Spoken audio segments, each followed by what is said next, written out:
On continue toujours à Beaune, au salon des cépages rares. Et mais qui es-tu? Et en fait, pourquoi tu es dans ce salon ici? Qu'est-ce qui fait ta typicité? Je m'appelle Genia Vermeillard, je suis vigneronne du domaine en Pelouse. On est en Languedoc, sud de la France. Et aujourd'hui, ça fait une dizaine d'années que moi, ensemble avec Thibaut, nous travaillons sur les cépages historiques du Languedoc. La réintroduction des anciens cépages sur notre terroir. Et aujourd'hui, je vinifie ces cépages à part. Donc ça, en plus, ça permet de les faire connaître et faire découvrir à notre goût, notre angle des vins de Languedoc. C'est des cépages que vous avez trouvés qui existaient déjà plantés ou que vous avez plantés. Et comment, entre l'idée et le concret, ça se passe? Ces cépages qui nous avons plantés nous-mêmes, en fait, c'est une aventure qui date une dizaine d'années déjà. Et comme souvent dans le milieu du vin, c'est des rencontres, des échanges et aussi beaucoup de recherches historiques qui nous a poussé à choisir, à replanter certains cépages dont la plupart sont originaires soit du Languedoc, soit sud de la France.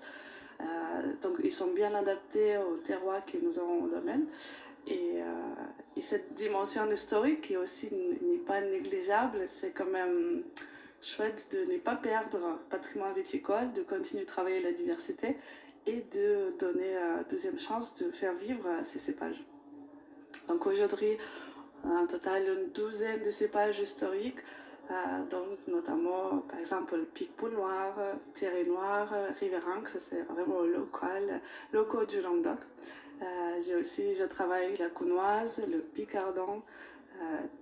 C'est une diversité ça fait plaisir de les travailler, les découvrir et les connaître. Ils ont disparu quand ces cépages-là? Est-ce que c'était la production, la productivité ou l'hygiène? Ouais, en fait, la disparition elle est liée aux plusieurs facteurs historiques. Notamment, le plus grand facteur, c'est la crise du phylloxéra qui est arrivée au 19e siècle en France et dans l'Europe, qui fait disparaître la plupart du vignoble européen. Parce que jusqu'à 19e siècle, il y avait vraiment une belle diversité en Languedoc avec beaucoup de différents cépages. Et c'était aussi un moment où développement industriel, révolution industrielle, donc il avait grosse croissance, consommation de vin il était très importante et le Languedoc il a choisi de correspondre à cette demande et de produire en grande quantité, grand volume des vins qui sont un peu plus... les critères c'était plus, surtout avoir des vins plus colorés, plus alcooleux, comme ça on peut diluer les autres. Et donc on a mis à côté tous les cépages qui sont soit un peu tardifs, c'est plus difficile de travailler, soit ils ne font pas beaucoup d'alcool, comme par exemple le Riveranc. Il est tardif, en plus il donne des vins 11-12 degrés d'alcool, donc c'était trop léger pour l'époque. C'était une des raisons pourquoi il était mis à côté. Et aujourd'hui, on retrouve que c'est son avantage aussi, parce qu'aujourd'hui, on recherche quelque chose de plus fluide, juteux, léger, et ça peut correspondre au goût des attentes que nous, les consommateurs, ont. Et donc les cépages anciens s'adaptent bien au futur? Oui, je dirais en gros oui. Après, c'est très difficile de généraliser et parler comme d'un groupe cépage. Il faut regarder chacun comment il s'adapte à certains types de terroirs. Parce que pour moi, ce qui est important toujours, le cépage est lié avec son terroir. Justement, on a choisi de travailler les cépages qui sont nés dans notre terroir, donc ils sont liés déjà très fort et ils sont mieux adaptés. La plupart de ces cépages, notamment le Picpoul, le Thérèse, même Picardon, ils sont plus tardifs, ils ont des baies un peu plus grands. Donc ça, c'est un gros avantage pour les années très chaudes et secs, parce qu'on arrive quand même à avoir de jolies récoltes avec du jus.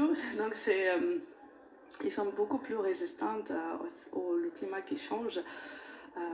Moi, je vois vraiment que dans l'avenir, ils ont leur place légitime qui correspond surtout sur nos attentes voilà, des vignerons et peut-être aussi des consommateurs.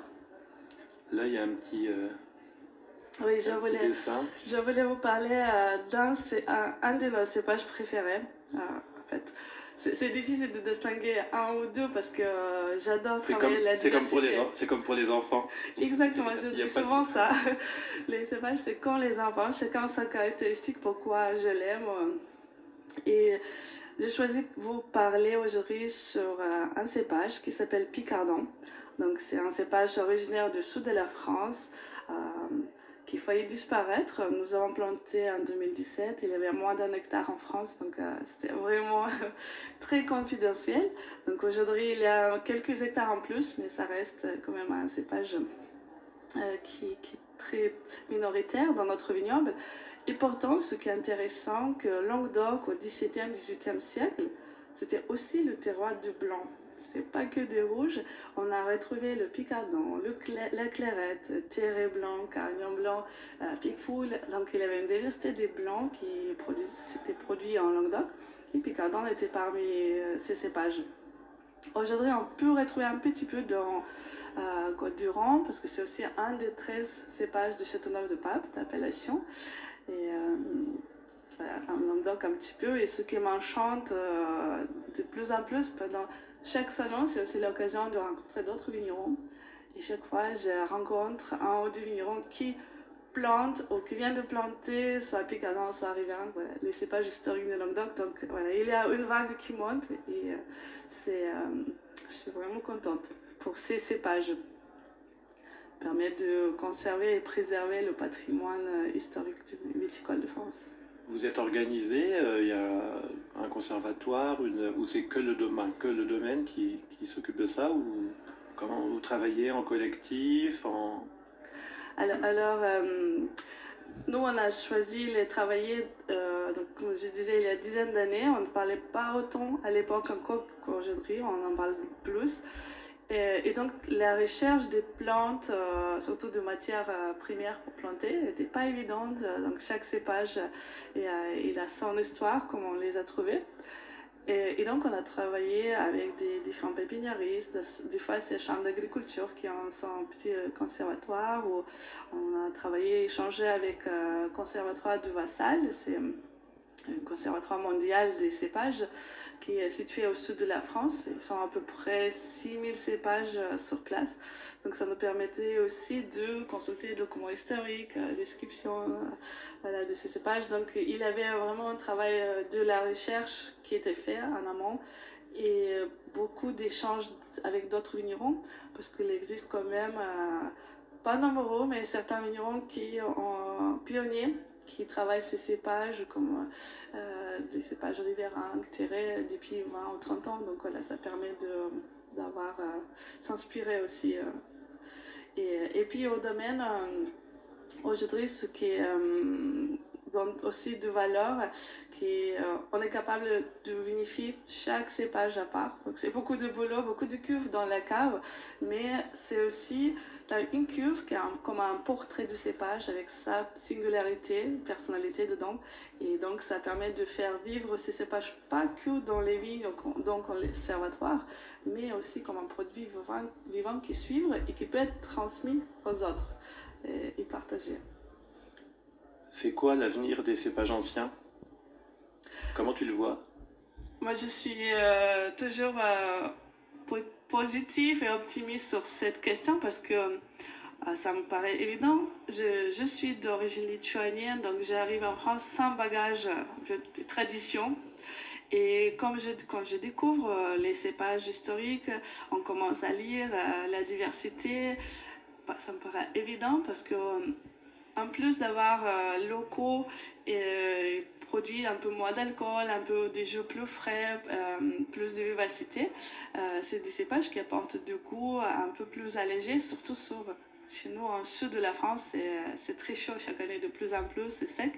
Donc ça correspond aussi au côté produit, ce qu'on peut faire avec ces cépages. Moi, j'ai choisi la plupart travailler séparément, mais on peut travailler comme dans la cuisine, assembler plein de différents ingrédients. Et ça, je trouve que c'est très enrichissant. Donc j'espère qu'ils ont l'avenir et beaucoup plus grande place dans nos vignobles qu'ils ont aujourd'hui. Ça pousse, ça grandit petit à petit, mais comme d'habitude, la inertie dans le vignoble elle est lente parce qu'on travaille sur quelque chose de vivant, la nature. Mais je pense que c'est une vague qui monte.